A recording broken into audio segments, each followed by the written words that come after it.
there, halflings. Thank you for tuning in to start another Magic Treehouse book. We're going to keep going through the next just normal Magic Treehouse book. We're going to take a little break from the Merlin Mission series since I put a lot of focus in that. But yeah, we are going to start book number 36 today of the Magic Treehouse series, and this one is called Sunlight on the Snow Leopard. So without further ado, let's begin. Chapter 1, A Rainy Day. The late winter air was wet and chilly. Rain was falling. Jack sat on the porch. He was taking notes on a book about grizzly bears. "There you are," said Annie, standing in the doorway.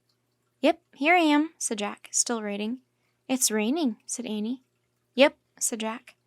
"Day after day," said Annie. "It's so dreary." "Yep," said Jack. "You want to do something?" Annie asked. "Nope," Jack said.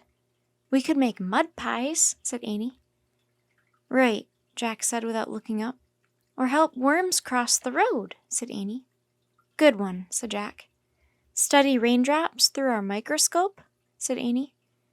"Hey, I think I hear Mom calling you," said Jack. "Very funny," said Annie. "No, really," said Jack.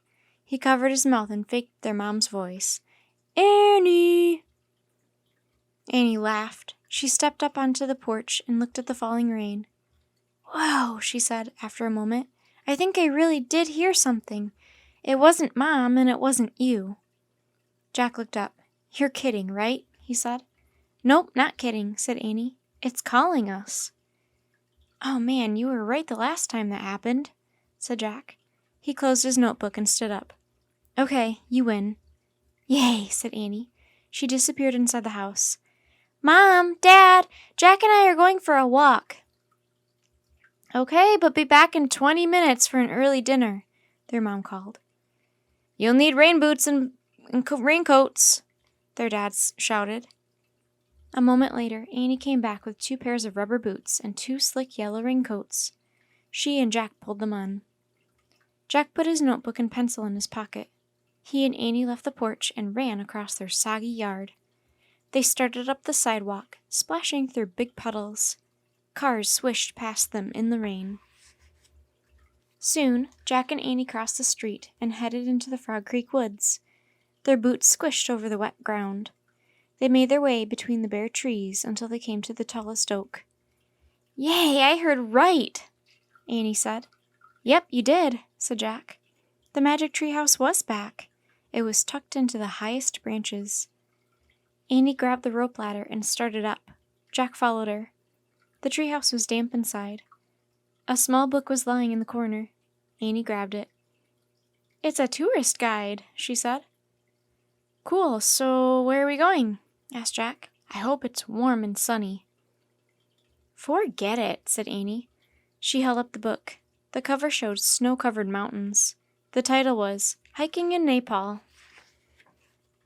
Darn, thought Jack. He was tired of cold rain and snow. "Nepal, where's that?" said Annie. "I'm not sure," said Jack, "but I know it's where the Himalayas are, including Mount Everest. That's the highest peak in the world." Annie opened the guidebook. There was a map on the inside cover. "There," she said. She pointed to the small country of Nepal, tucked between India and China.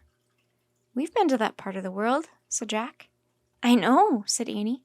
"Remember the silk weaver in China and riding elephants in India? Now we can add hiking in Nepal to the list." "Right," said Jack. "Is there a note in the book?" Annie shook the guidebook. A folded slip of paper fell out. "Thank you, Morgan," Annie said. She picked up the paper and read a message from Morgan Le Fay. "Dear Jack and Annie, the great ghost of the mountains, the phantom of snow, has a secret to tell you that very few know. Alone on the hillside she hides in plain sight. Her wisdom speaks softly in shadows of light. Ask those around you where the ghost can be found. Follow the one who says higher ground. Let your hearts be open and your minds be free. Write down her secret and share it with me." "The great ghost?" said Annie, her eyes wide. "I know what that means," Jack said anxiously. "I'll check the book." He turned to the back of their Nepal guide. Nope, no gray ghosts and indexed. Annie looked back at the rhyme. Maybe that's why Morgan says, ask those around you where the ghost can be found. That sounds easy enough. I guess, said Jack. Ready to go? Said Annie. Yeah, sure, said Jack, shivering. Hiking in cold gray weather didn't sound fun at all. Plus, he was actually a little afraid of ghosts. Are you nervous about something? Said Annie. No, I'm fine, said Jack. Don't worry, said Annie. The great ghost is probably just a part of a legend or a story.